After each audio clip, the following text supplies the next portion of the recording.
So I forgot to introduce myself at the start of our time tonight. My name is McCade. I get to be one of our student ministers here on staff, and I'm really excited for this conversation. I'm excited that we've got some of our parents in the space. As we were planning for this conversation a few weeks back, we really agreed that we felt like it was important for our parents to hear some of the questions that our students have submitted, because even though a lot of these questions were submitted anonymously, sometimes we don't always appreciate some of the things that our students are struggling with, and so we thought it was important for parents to hear that part. And we also felt like it was important for our students to have a space to be able to have conversation with some of their leaders, and for parents to be able to have a conversation as well. So it's awesome that we get to do both of those things. And Chris and Adrian, I'd love for you guys to introduce yourselves so that our students, our leaders, our parents can kind of get to know you and the perspectives that you're bringing as a part of this panel tonight. Yeah. Want to go first? Or you want me to? You go for it. All right, everyone. I'm Chris Lott. I'm a marriage and family therapist. I had the pleasure of sitting on your panel last year when we had the Vandy lacrosse player here, and that was a great night and a fun discussion. And I was honored to be asked to come back. I work at Brentwood Counseling Associates. It's near Starbucks and Publix and Maryland Farms, and Adrian works with me. And we have a large team of people, and we were kind of having a conversation about some of the themes that we see. Before I did became a therapist, I was a youth minister for 18 years and transitioned into my call. Rather than being ordained, I felt more called to do the clinical side and learn how to support the teens and the families I was with. And so it was a fun journey to kind of look how youth ministry and therapy overlaps. And I was doing both at the same time. I've since transitioned out of the church work day every week. Still very active at my church, but I miss sitting in a room with a bunch of teenagers. And so I'm thankful to be here tonight. So thanks for having me. And then my name's Adrienne Thompson. I'm a licensed professional counselor. I graduated in 2020, so my career jump-started right at COVID. And at that time, I was a crisis response therapist for Williamson County Schools. I joined Chris in 2022, and I specialize in children, but also I see a lot of teenagers in my practice, and y'all are actually my favorite group ever to work with. And I really also enjoy parents, so I'll get to talk to the parents later. But yeah, I'm really thankful to be here. Chris, Adrian, we're really glad that you guys are here tonight. Before we jump into some of these questions that our students have submitted, I'd love for you guys to share a little bit about, you guys do this work day in and day out, and you work with teenagers, you work with families. What are some of the things that, as people come and are seeking your guidance and your counsel, what are some of the things that you're seeing the most in some of your sessions, some of the things that you're talking about the most with teenagers and with families? Yeah, one of the biggest things I see is failing, and how our kids and teens never have the opportunity to fail. We think failure is bad, all failure is bad, and finding room to fail forward. And you're at an age where we want you to struggle a little bit. We want you to, it's okay. Goodness gracious, what happens if you get a B on a quiz? Will you still be able to, it's not the end of the world. And so working with students to know failing is okay. That's a big common theme where something bad has happened and their world is kind of breaking down. Another big theme, too, is just community and having different communities. It's tough when you go to the same school, the same church, the same soccer team, the same church basketball team. We like it when you can diversify. So working with families and youth to learn to have different groups. At the church I worked at, we had 30 different schools represented. So it was kind of neat to have, that was a group where it was different. I didn't get to see those, you didn't get to see those friends every day. So it's nice to have different diversity of your peers. And so those are two big themes that I wanted to call out to start. Yeah, kind of along the lines, I think what I hear a lot is the struggle of how do I handle all the pressure that's on me. Yeah. Because this stage of life feels like such a pressure. It is a pressure cooker. It doesn't just feel like it. It is. I mean, if you think about everything you guys have to get done in the day and at night when you go home, right? Like the school day doesn't end when you leave. And so I help with a lot of teenagers. How do I deal with all that pressure, and how do I stay myself? You know, how do I not feel like I need to change myself in order just to survive? I think I hear a lot of perfectionism, kind of like what Chris was saying, but also perfectionism as a form of anxiety, and how do we manage that? You know, with all the expectations that this stage of life has. So. Yeah. One of the things that one of our students asked was they asked the question about how do I know if I have an anxiety disorder? And so I'd love for you to talk a little about the difference maybe between normal anxiety and anxiety attack, and then maybe how do we know that escalates to the level of calling it an anxiety disorder? Yeah. I heard another researcher for anxiety. She said the greatest mistake that psychologists made was calling anxiety disorder anxiety. And the reason why she said that is because anxiety is also an emotion. And it's an emotion that every human in this room has experienced and should experience. It's a very healthy emotion. But where everybody got confused is like, well, what is that? Like you said, like, is this an anxiety disorder or is this my emotion of anxiety? And I don't, like, can you maybe add on to that, like the healthy version of anxiety? No, healthy, I mean, every mammal has anxiety. So think about your pets. Like, how does your dog show anxiety? Or any emotion that your dog, we all show emotions. All mammals have them, so it's normal. So sometimes teens are overwhelmed or even adults overwhelmed in our office because I have anxiety. Okay, like, yeah, I do, everybody does. Like, normalizing, like, it's okay. It's okay to have an up and down. And then what do we need? The normal anxiety would be a challenge. So, like, I got to study for my test. yeah, the big game's coming up, or I got to sit up in front of a panel and talk to people, and I'm nervous. And so you need some of that anxiety to help you kind of lock in. So anxiety doesn't mean it's bad. And so that's the first thing I want to say, that normal anxiety is okay. So I guess that could kind of go into, okay, well, when is that a quote unquote, I don't want to say problem, but when is that concerning? I would say it becomes concerning when it interferes with daily functioning. When you feel like you can't go to school and perform your daily task. When you feel like you can't go to bed without turning off your brain. That is when it's like, okay, maybe it's time to talk to somebody. Maybe it's diving into, this is more than just stress about a test. Because ideally, anxiety, think of it like a graph. It goes up. I have my test. I should study. But then after the test is gone or done, it should go back down. We should return to baseline. When it becomes concerning is if it's constantly up high and we don't return to baseline after a long period of time. Then we get into a question of like, okay, maybe it's time to talk to somebody to help manage this anxiety.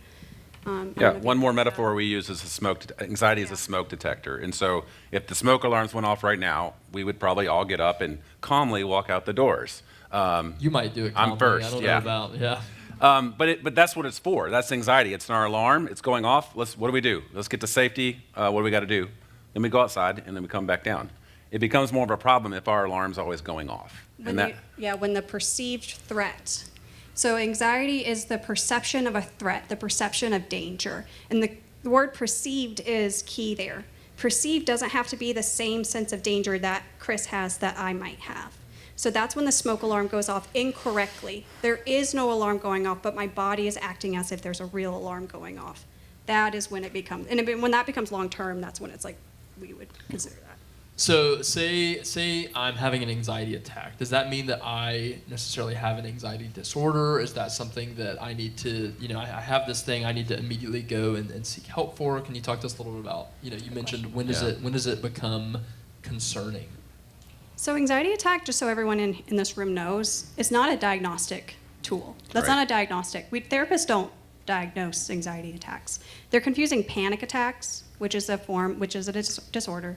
Anxiety attacks is more social media kind of common, but it doesn't mean we don't experience it. Anxiety attack really is an intense form of the anxiety feelings. Everybody can have one, but not necessarily have an anxiety disorder. Right. You probably would experience it more when you're very, very stressed and sleep deprived and not taking care of yourself. You're probably going to experience one of those, right? But that maybe doesn't mean, it could be possible to not actually have an anxiety disorder, but have an anxiety attack feeling. So it's kind of complicated in that way. I don't know if you have anything to add. I think of Inside Out too, like that. Yeah. That's a perfect example of an anxiety attack. Like she got overwhelmed in the moment. And think about what your body is going through when you're anxious and specifically in an anxiety attack. Like everything is sped up. Your heart is going really fast. You're breathing really shallow. Your mind is racing. It's hard to slow down. So sometimes in an anxiety attack, we just ride it out and it's normally short. Yeah. A disorder would be more long-term, have more impact day to day, like you're stuck in your thoughts. What else would you add about a disorder? Panic disorder, I guess, if we want to stick on the disorder line, it would be very sudden and not always a warning.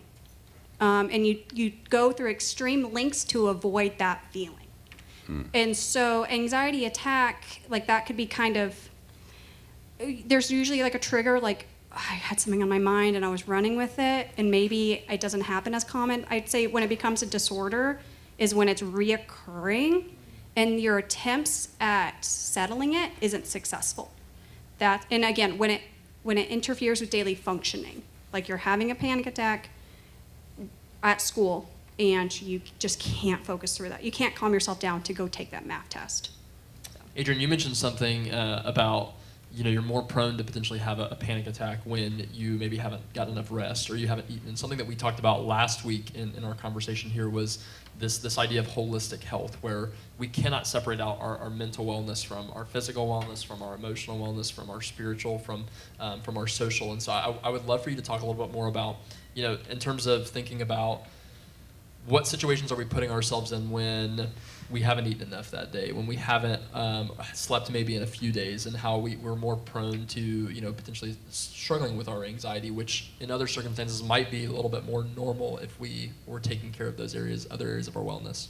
I'm going to try to shorten this because there's a scientific reason, and I think it's actually kind of cool. So everybody has something called your window of tolerance. If I had 2 hands available, I'd show you my little window of tolerance. There we go. Thank you, Chris. So we have a window of tolerance. Here, can you keep your hand up? Yeah. When you are well rested, you've eaten 3 meals a day-ish and thrown some snacks. You sleep. Y'all are going to hate me for this. You're supposed to get more sleep than like adults are. So please aim for like 8 to 9 hours of sleep a night. I know that's not realistic, but try. So when you get good sleep, drink water. You have time, like all those areas of health, right?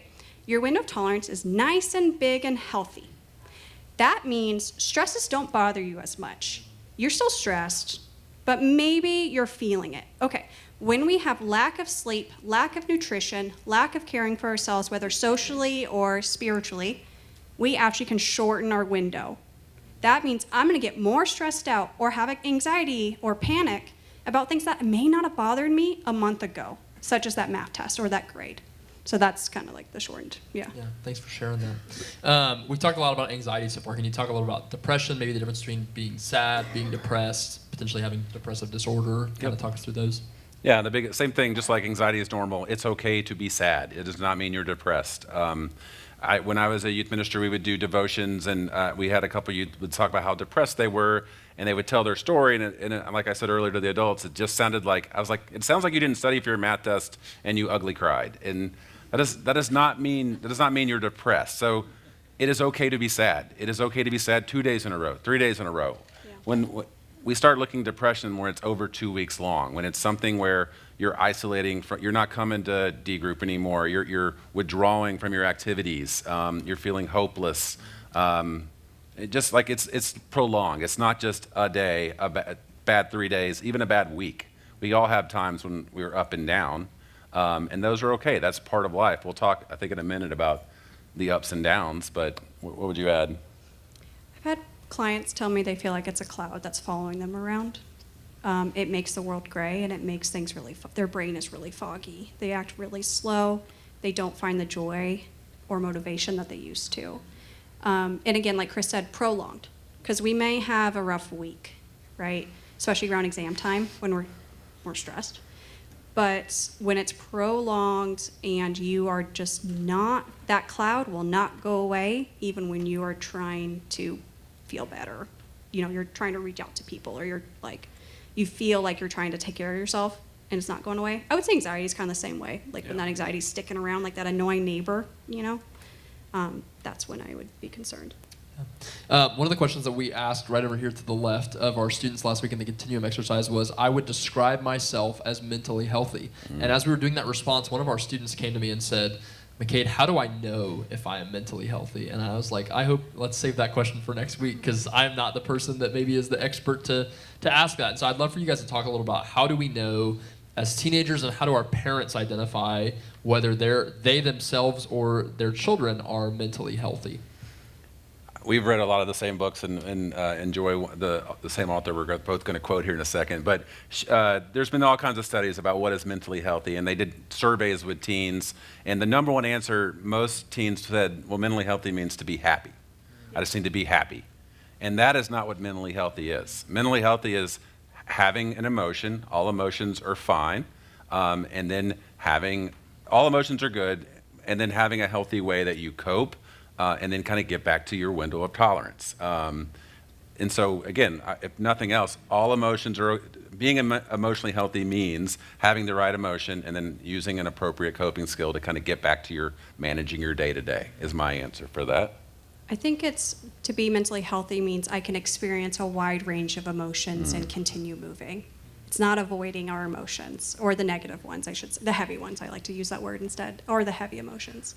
It is, I can experience this pain that I'm having. I go connect, I respond to it adaptly, healthily. I go chat with a close friend about it. Yeah. That is an emotionally healthy person. The sadness is not gone, and I'm not avoiding the sadness. If anything, I'm being like, okay, you're here, I'm having a hard time, I'm gonna go connect with another person about this. A common thing we see in our office is someone showing up and not knowing how to express or even what they're feeling, so they avoid it, Yeah. and then it comes out as anger in math class or at home with their parents or on their sibling or whatever it is. You both referenced healthy coping strategies. What would you say are healthy coping strategies for teenagers specifically when they're addressing the wide range of emotions that may come? I think the big thing for me to start is everyone's coping strategies are different, and there are 1,000 healthy ones and 1,000,000 unhealthy ones. And so knowing what helps you renew and recharge and what outlets you need, talking to friends, being here, not being on your phone for an hour, getting away and just really all this we're talking about, especially anxiety and stress, it speeds us up, and it's so stressful, and it's a grind. Slowing down. Sitting here for an hour, not on your phones, not doing homework, being in community, to me, that is a healthy coping skill. Yeah, I liked how you said it looks different for every single person. And it can also look different for what's going on. You know, there are some days where I'm like, I'm going. I just need to slow down. And maybe I watch a comfort show, Yeah. right? Like I rewatch, I don't know, Friends. Or maybe I journal, or maybe I just go take my dog for a walk, you know, and I just slow down, or maybe I go connect with a friend. So I think it's good to have a multiple coping skills kind of in your back pocket. Don't just rely on one. Right. I think of coping skills kind of like you're running a relay race. You're going to try one coping skill until it doesn't work, and then you go try on to the next one. It doesn't mean the first one was bad and didn't work for you. It just means, okay, maybe I need to try something else this time. Some of the questions that we asked around the room related to kind of 4 categories around pressure. And the 4 categories were academically, socially, musically, and athletically. And so I know we live in a, I mean, let's call it what it is. It's a bubble. We live in a bubble where there's high pressure to achieve in each of those areas. And so can you talk to us a little bit about the difference between having success, which is a good thing in each of those areas, but then the difference between having success and finding your worth maybe in that success or those areas? You want to start on this? I think that's when I get the most concerned. Yeah. Is when you guys, your age, confuse I am only worthy based on the achievements I've made. Yeah. Because that's a recipe for the moment you make a mistake, and you will make a mistake. The moment you make a mistake, your self-esteem, your self-worth feelings go down. And so I'd say we really need to disconnect the two. Success is a product of what I have accomplished. Worth is who I am inside, as I am seen, as I am. I don't need to change that part. Yeah, and I build off, like, especially like I talk a lot of boys about and girls about sports, and like a lot of sports are based on failure. I mean, you don't make every shot. I was a big baseball player. You fail 7 out of 10 times, you're an all-star. Yeah. I could go out there. I know you're a baseball guy. You could hit the hardest ball of the day, and I catch it. You're out. I go up there and do a little check swing and get a hit. Does that mean I'm a success and you're a failure? So, like, well, also, what is the outcome? And understanding, like, you aren't just a failure is okay, and you are not defined by an out. And what is you know the work you put in. And so, understanding self-esteem is where I was going to go with this. Self-esteem is another big issue and theme we see in my sessions. And self-esteem is you making distinctions. Do I stand out among my peers? Are my grades high enough, or am I below where I think the line should be? Am I as good a baseball player as where I think I should be. So we're always making distinctions, and it sets us apart, which is hard, and it's exhausting to always trying to live up. We need positive self-esteem, but that can't be the only thing. And so adding in some self-compassion where we can give ourselves grace, where we can say, I know who I am, I love myself still, I'm working hard, but it's not a perfectionist thing. So giving yourself some self-compassion. For those people in the room who maybe feel like, hey, I would describe myself as mentally healthy. This is not something that I personally struggle with, but I have friends, because we talked about last week, we all know someone who is struggling or has struggled with their mental health. What would you say to somebody who has a friend who might be struggling with their mental health that has confided in someone who, maybe isn't totally sure what to do with that? That one is actually one of the most common reasons for sleep, disrupting sleep that I hear. Because your phone pings and you're like, I just know it's that friend who says so and so. So I would say, I think for y'all, remind yourself that professionals go through years of schooling to know how to talk about that. And so it's hard to talk about because it is hard. It's hard for even us as professionals. We as professionals talk to another therapist, like I might go to Chris and say, hey, how do I respond? How do I help this client through this? And so I think it's very okay to talk to another adult about the friend. I don't mean you have to tell I know there's like a feeling of like, well, I want to protect my friend, but I mean just like hey, I'm worried about this person. I think that is really what I would recommend, like where I go with that. Yeah, and I answered that question with presence. And Yeah, so presence. you think of when a friend is struggling, they don't necessarily need you to fix it. Yeah. They don't need you. You don't have to be the therapist or the Lone Ranger or the superhero. You got people in your lives, and we're going to talk about this later, but they just need your presence. Like I can think of Job, and once his friends shut up and were just his friends, like he was comforted. And so like you don't have to have the right answers. You don't need answers. You just need to be there. And the fact that they're telling you is the good thing. The fact that they're talking to someone is healthy. And then there's a line for the friend to know, like, when do I need to get more people involved? And so that's where it's hard not to prompt it. If your friend says, I got to tell you something, you got to promise not to say, well, that's a very tough place to be. And then how do you know when it's time to say, well, we got to get more help? And so that's definitely one that we work on a lot in our office and in presentations. And we're going to talk about this in a little while at your table, is how to talk to a friend about something hard. The last one I want to ask that's straight from a student, and we could talk about this one all night, but the question is, how can I fall asleep faster? And it's funny, even within our team, our staff team, as we were talking about, some of these questions, breaking these down, our staff team interpreted this question differently. I think one of us said, oh, well, this person's probably talking about like strategies to put their phone in a separate space so they're not scrolling. And then one of our staff team was like, oh, I think that they're asking about like the thoughts that are just running through their head of like, I can't get this anxiety or I can't get this depressive thought out of my head. So can you talk to us a little bit about, both are things that rob us of sleep, but what are some things and maybe some strategies of how we can fall asleep faster?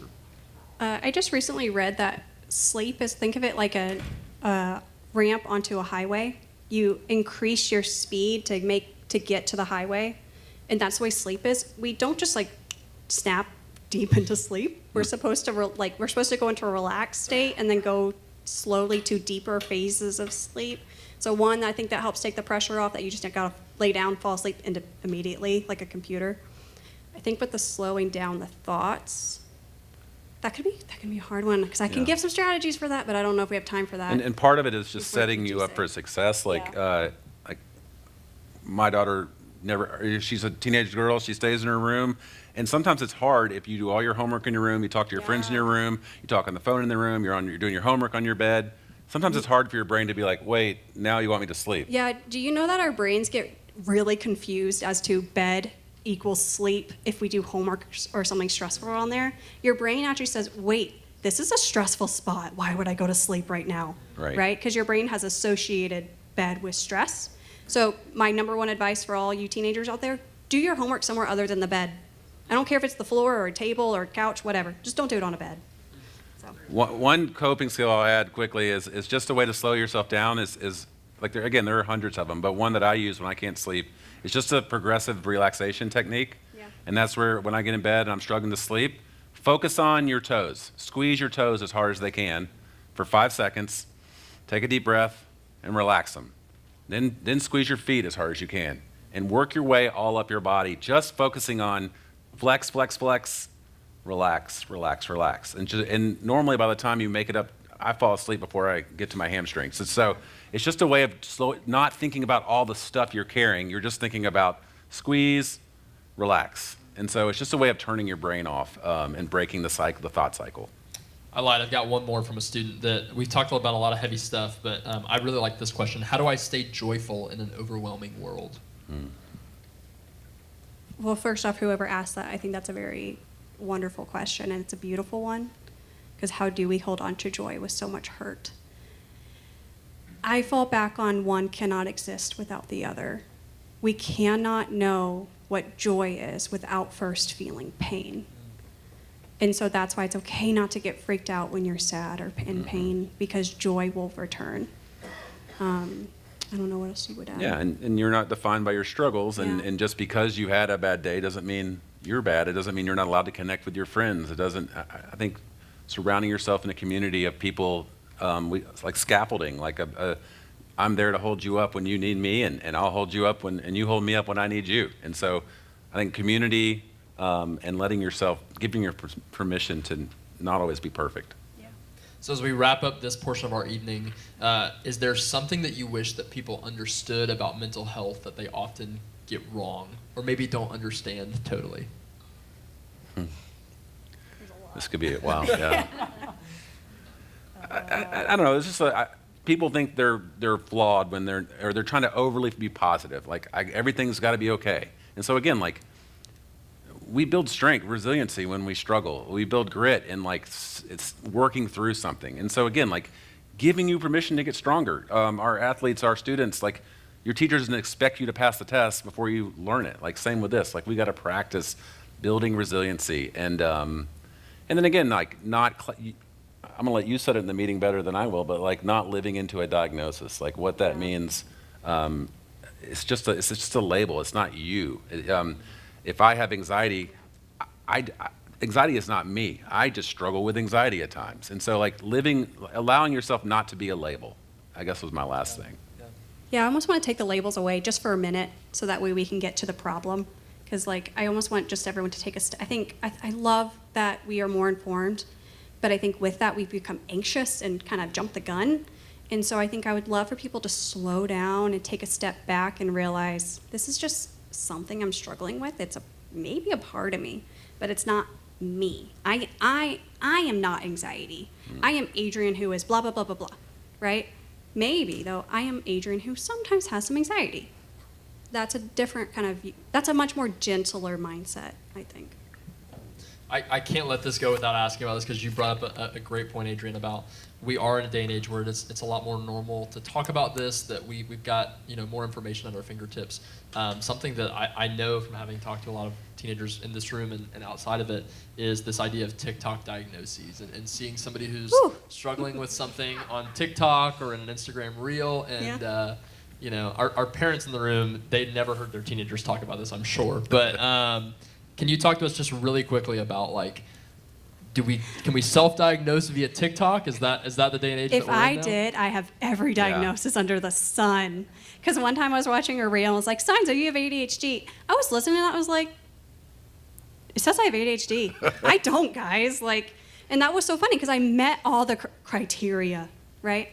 And so, again, I think it's a two-sided thing. I think it's fabulous because I'm a millennial. I can't name one friend who went to a therapist when I was in high school. Can't name one. Y'all, and this is what's so wonderful that we're having these conversations. Y'all are so much more comfortable with mental health, and it's so great because we're teaching you guys healthy mental health at such a young age. So when you become my age or y'all's age, sorry, when you become Chris, Jeez. It won't take you as long to get healthy. So it's beautiful. But there's a downside because too much information and misinformation. A lot of the people who are posting on Instagram Reels or TikTok videos aren't licensed therapists or aren't licensed professionals. So always check where the source came from. And that can kind of lead us to be anxious and think that we have a disorder when really, again, it's just a human experience. Yeah. you know. On our end, like we have this big book in our office Yeah. called the DSM, and it has all the diagnoses in it. When a client walks in, we're not saying, "Oh yeah, page 6, this is you right here." The only time I actually use the DSM is when someone says, "I have this," and I say, "No, you don't. Let's look at it right here," just to kind of show you are not.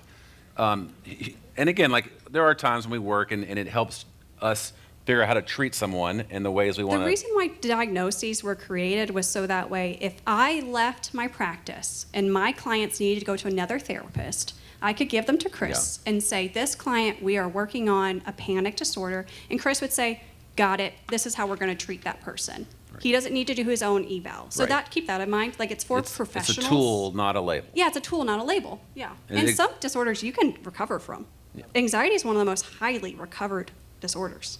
So also keep that in mind. And it goes into identity, and I think that's a big thing we're going to talk about too, is like we're looking for an identity, and sometimes people walk in and say, I am this. Yeah. And that's a big way they've defined their identity. Yeah.